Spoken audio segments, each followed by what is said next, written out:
ሰላም ውድ አድማጮቻችን የቼልሲ የቶተንሃም ላይ ያስመዘገበውን ድል ተከትሎ በ30ኛ ሳምንት ጥሩ ጊዜያቶችን አሳልፏል። ቼልሲ በእነዚህ በቀጣዮቹ ጨዋታዎች ጥሩ ነገሮች የሚጠበቁበት ይሆናል።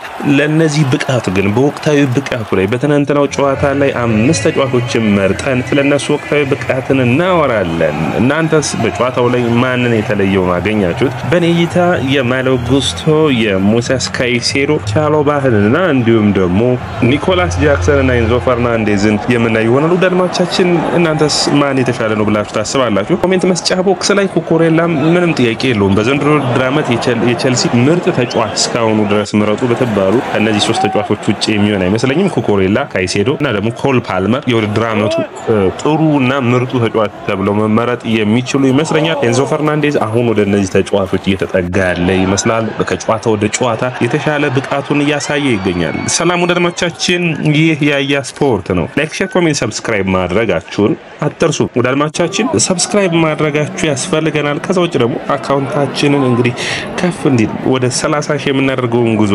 እንድትደግፉን በእናንተ ሰብስክራይብ ያስፈልገናል። ስለዚህ ሰብስክራይብ ማድረጋችሁን አትርሱ። ከኢትዮጵያ ውጭ ያላችሁ አድማጮቻችን ከሆናችሁ ደግሞ ይህ ያያ ስፖርትን ጆይን በማድረግ ብዙዎቹ ጋር እንድንደርስ የኛ ግሩፕ አባል በመሆን ተባበሩን። ይህ ያያ ስፖርት ነው። የናንተው ድምጽ ከናንተው ፕሮግራም። ወዳጆቻችን የመጀመሪያው መረጃ የሚሆነው እንግዲህ የማሎ ጉስቶን ይመለከታል። ማሎ ጉስቶ በትናንትናው ጨዋታ ላይ እንደ አዲስ የተወለደ እስከሚመስለኝ ድረስ ነው ይህንን የምላችሁ። በዘንድሮ ድራመት በጣም ብዙዎቻችን ጥያቄ ያነሳንበት የጉስቶ ብቃት ላይ በተለይ ባለፈው ውድድር ዓመት ላይ ያሳየን ጥሩ ብቃት በፖቼቲኖ ስር በጣም ጥሩ የቀኝ ተመላላሽ ተጫዋች ይመስል ነበር። ጥሩ ፐርፎርማንሱን ማሳይቶ ነበር። በኤንዞ ማሬስካ ቡድን ውስጥ ግን በመጀመሪያዎቹ ጨዋታዎች ጥሩ ነበር። ብቃቱ ከጨዋታ ወደ ጨዋታ እየቀነሰ እየመጣ እንደነበር ግን በግልጽ የሚያሳይ ነው። በዚህ ውድድር ዓመት እንግዲህ አሁን በትናንትናው ጨዋታ ግን በሚገርም ሁኔታ በጨዋታውም ላይ ሬት የተደረገው ወይም ደግሞ የተሰጡት 8 ከ10 ነው። በቀኝ መስመር ላይ አንደኛ ኢንቨርተር ፉልባክ ሆኖ በሚገባ መሸፈኑ ነው። ሙሉ 90 ደቂቃ በቀኝም በግራም ወደ ጨዋታው መጠናቀቂያ ደግሞ በግራ መስመርም ተሰልፏል። ኤክስጂውን የፈጠረውን ብታዩ 0.08 ነው። ኤክስኤውን ብታዩት ደግሞ ኤክስፔክትድ ጎል የሚሆኑ ማለት ነው። አሲስት የማድረግ 0.04 ነው። 5 ኳሶችን አጽድቷል። 1 ኳስ ኢንተርሴፕት አድርጓል። ከካይሴዶ ጥግ አይጠፋም ነበር። ስፔሶችን የሚዘጋበት መንገድ ጥሩ ነበር። የአማካኝነት ሚናውን ሲፋለም ለማሸነፍ የሚያደርጋቸው ጥረት ጥሩ ነበሩ። ካይሴዶ ጎን ተሰልፎ ለካይሴዶ ገዛዎችን ያደርግ ነበር። ከኤንዞ ፈርናንዴዝ ወደ ቀኝ መስመር ሲወጣለት ማለትም ተመላላሽነቱ ኔቶና ኤንዞ ፈርናንዴዝ በቀኝ መስመሩ በሚሆንበት ጊዜ በአማካኙ ላይ ይገኛል። እንግዲህ ይህ የኢንቨርተር ፉልባክ ሚና ተጫዋች እንግዲህ ሲሆን ባለፈው ኤንዞ ማሬስካም በጋዜጣዊ መግለጫቸው እየተናገሩ ነበሩ። በቀኝ መስመር ተመላላሽነት ይልቅ የቀኝ መስመር ኢንቨርተር ፉልባክነት ሚና በዘመናዊ እግር ኳስ ውስጥ ከፍተኛውን ስራ ይሰራል። አንደኛ በጣም ከፍተኛውን ሩጫዎችን ይሮጣሉ። ይህንን ያነሱት ለሪቺ ጄምስ ነበር። ጄምስ አማካኝ ተጫዋች አይሆንም የሚል የቶማስ ቱሄልን አስተያየት ነበር። ያንን ኤንዞ ማሬስካ ደግሞ ምንድነው የሚሉት የመስመር ተጫዋቾቹ በ5 ተከላካይ ማትጫወት ከሆነ በ4 ተከላካይ ማትጫወት ከሆነ 3 ተከላካዮች ከቀሩ አንዱ የመስመር ተከላካይ ኢንቨርተር ፉልባክ ነው ከካይሴዶ ጥግ ይሰለፋል። ስለዚህ ጄምስ እንደዚህ አይነት ብቃት አለው። በዛም ደግሞ ኤክስፕሎሲቭ የሆነ ወይም ፈጣን የሆነ ሩጫ አለው። ያ ቦታዎችን ስፔሶችን መዝጋት እንዲችል ያግዟል የሚል ነበር። ይህንን በተመሳሳይ መልኩ አሁን ደግሞ ማሎ ጉስቶ እያደረገው ይገኛል። ጉስቶ በጣም ጥሩ ብቃቱን የሚያሳይ ነው። ክህሎቱን ማደግ የሚችል ነው። ያንን እንግዲህ ከማሬስካ የሚጠበቅ ነው የሚሆነው። ስለዚህ በጨዋታው ላይ ማንሳት የሚጠበቅብን የሱ ነው። በጨዋታው ላይ በአማካኝ ያሳለፈውን ጊዜ በምታዩበት ጊዜ የአማካኝ መስመሩ ላይ እንደሆነ በግልጽ ይታያል። ይህንን ብቃቱን ማስቀጠል ይጠበቃል። ሁለተኛው ተጫዋቻችን የሚሆነው እንግዲህ ካይሴዶ ነው። ዳልማካችን ሞሴስ ካይሴዶ እንግዲህ ቼልሲ ለምን 115 ሚሊዮን ፓውንድ እንዳወጣበት ከጨዋታ ወደ ጨዋታ እያሳየ ይታያል። ምን አይነት ብቃት አለው፣ ምን አይነት ባህሪ ያለው ብላችሁ ካያችሁ ኳስ ጋር ያለው ምቾት፣ ኳስ ጋር የሚፋለም አቅሙ በጣም የተለየ ተጫዋች ነው። አሁን ደግሞ አግሬሲቭነት በጣም ደስ የሚል ለጨዋታ የሚያግዝ ፋውሎችን የማይሰራ አግሬሲቭነት ይህ በጣም አስፈላጊ ነው። ፋውል ግን መስራት የለበትም። ምክንያቱም ካርዶች አላስፈላጊ የሆኑ ካርዶች ከቼልሲ ብዙ ጨዋታዎችን ሊያሳጣ ይችላል።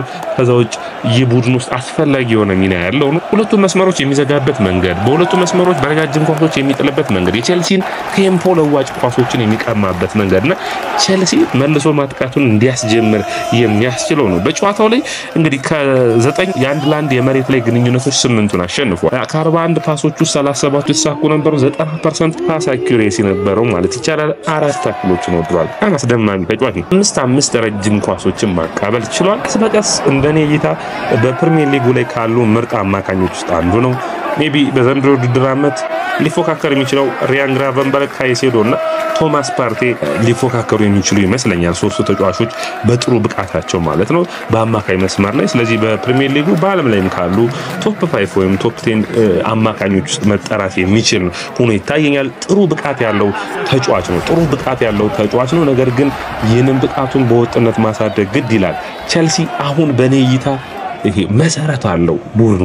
አሁን የሚቀረው የብሉኮ ግሩፕ ጥሩ ፐርፎርማንስ ያላቸው ፓልመርን ስታያላችሁ፣ ካይሴዶን በኔ እይታ ኩኩሬላ፣ እነዚህ ሶስቱ ተጫዋቾች የትም ቡድን ሄደው መሰለፍ የሚችል አቅም ያላቸው ናቸው። አሁን ከነዚህ 3 ተጫዋቾችን ደግሞ ቢጨምር ቡድኑ በግብ ጠባቂ ሌሎች ማለት በቡድኑ ውስጥ 6-7 ምርጥና በዓለም ላይ ምርጥ ከሚባሉ ተጫዋቾች ውስጥ ካሉ ሌሎቹን አብሬጆቹን ተጫዋቾች ከፍ ማድረግ የሚችሉ ይመስለኛል። ያንን ማድረግ ያለበት ይመስለኛል። በአጠቃላይ እንግዲህ ኦልድ ትራፎርድ ላይ ያስቆጠሩን ያንዳቸውን ኳስ የምታስታውሱት ነው። እንግዲህ ከማዕዘን ላይ የተሻመው ያንን ራሱ የሚያስንቅ ጎል ነበር ያስቆጠረው።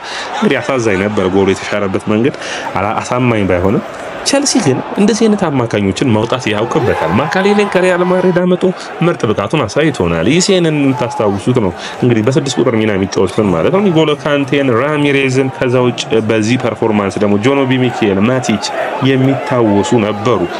ቡድን በፕሪሚየር ሊጉ ላይ ዋንጫ ለማሳካት በጣም መሰረት የሚባሉ ፋውንዴሽን የምትላቸው እነዚህ ተጫዋቾች ከሌሉ ዋንጫ አታሸንፍም የሚባሉ አሉ።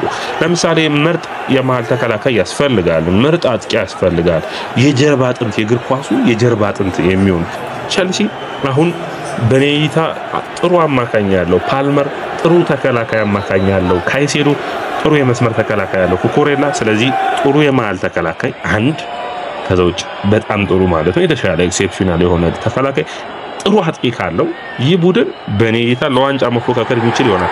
ሌሎቹን ቦታዎችን መሸፈን ማስቻል ይችላል። ካይሴዶ ጥሩ ከሆነ ኤንዞም ማደግ የሚችል አቅም አለ። ኤንዞም ወርልድ ክላስ የመሆን ብቃት የለውም እያልኩ ሳይሆን የካይሴዶን ያክል ግን ዶሚናንት ሆኖ በውድድር ዓመቱ ላይ እየታየ አይደለም።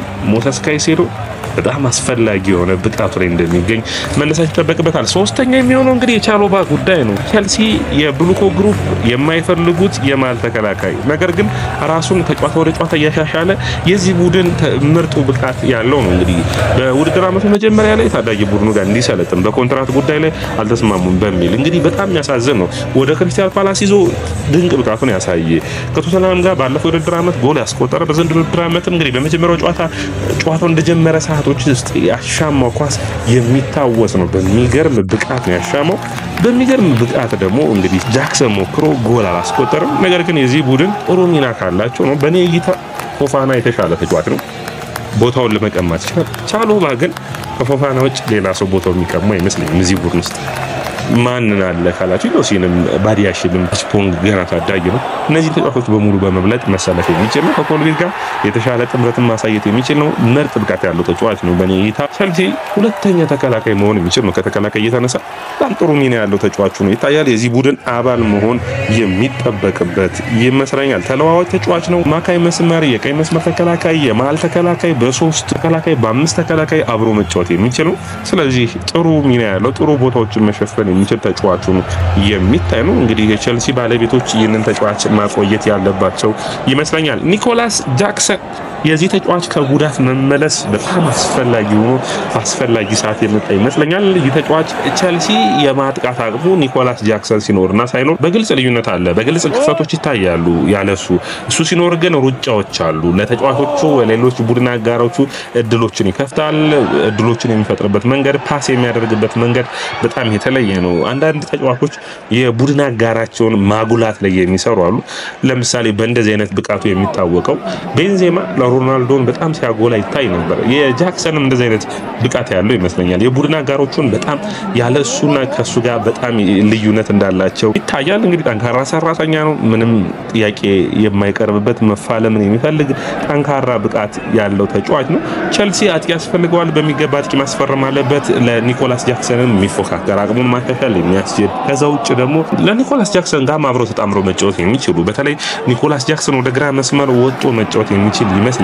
በኔ እይታ ጥሩ ብቃት ያለው ተጫዋች ነው። የማይደማው ከኳስ ውጭ እንቅስቃሴውን በሚገባ የሚሰራ ተጫዋች ነው። ቡድኑን ለማሻሻል የሚሞክር ነው። ስፔሶችን ለመፍጠር ይሞክራል። በአጥቂ መስመር ላይ እንደዚህ አይነት ብቃት ያላቸው ተጫዋቾች ምንም ጥያቄ የለውም። አሁን የኒኮላስ ጃክሰን ሮ ማቴሪያሎች አሉ ወይም ደግሞ ጥሬ ዕቃዎች አሉ። በጣም ሯጭ ነው። አንደኛ ፓስ በሚገባ ያደርጋል። ሁለተኛ ስፔሶችን በጣም ማንበብ ይችላል። ክሊኒካል አጥቂ የሚያስበር ነገር ግን አጨራረሱን ማሻሻል አለበት። ምንም ጥያቄ የለውም። የ20 ጎል አጥቂ መሆን ይጠበቅበታል። ይሄንን ደግሞ ጠንካራ ተፎካካሪ የሚመጣለት ከሆነ ማሻሻል የሚቻል ይመስለኛል በኔ እይታ። ኦሲሜን የምታመጣው ከሆነ ከኦሲሜን ጋር ይህ ልጅ በሚገባ መዋድ መፎካከር የሚችል ይሆናል ብዬ አስባለሁ። ወዳጆቻችን የመጨረሻው የሚሆነውና አምስተኛው ተጫዋቻችን ኤንዞ ፈርናንዴዝ በአርጀንቲና ብሔራዊ ቡድን ምርጥ ብቃቱን እያሳየ ነበር። አሁን ደግሞ ቸልሲ ጋር መጣ፣ ጥሩ ብቃቱን አሳየ። በኔ እይታ በጨዋታዎች ውስጥ በኤንዞ ማሬስካ ቡድን ውስጥ እያደገ ያለ ነው። በሚገባ ራሱን ቢውልድ እያደረገ ያለ ተጫዋች ነው። የቀኝ መስመሩ ላይ ያለ ነው። በቃ ቸልሲ ደጋፊዎች ቸልሲ በ2022 የዓለም ዋንጫ ላይ ያዩት ተጫዋች ይህ ነበረ። ከሳጥን ቦክስ ውጭ እየሮጠ እየመጣ ጎሎችን ማስቆጠር የሚችል ነው። ኒኮላስ ጃክሰን ፓልመር ሲያሻማ ቫንደቪንና እንዲሁም ደግሞ ሮሜሮን ወደ አንድ ሳይድ ወሰደለት፣ በሚገባ አስቆጠረ። ይህ ጎል ከመቆጠሩ በፊት እንዶጂ በሚገባ አስቀረበት እና በረኛው ቪካሪዮ ያዘው እንጂ ሳጥን ውስጥ ይገኛል። ሹት ያደርጋል፣ እድሎችን ይፈጥራል። ኳሱን ከኋላ ተመልሶ ፓስ አድርጎ እድሎችን ለመፍጠር የሚሞክር ነው።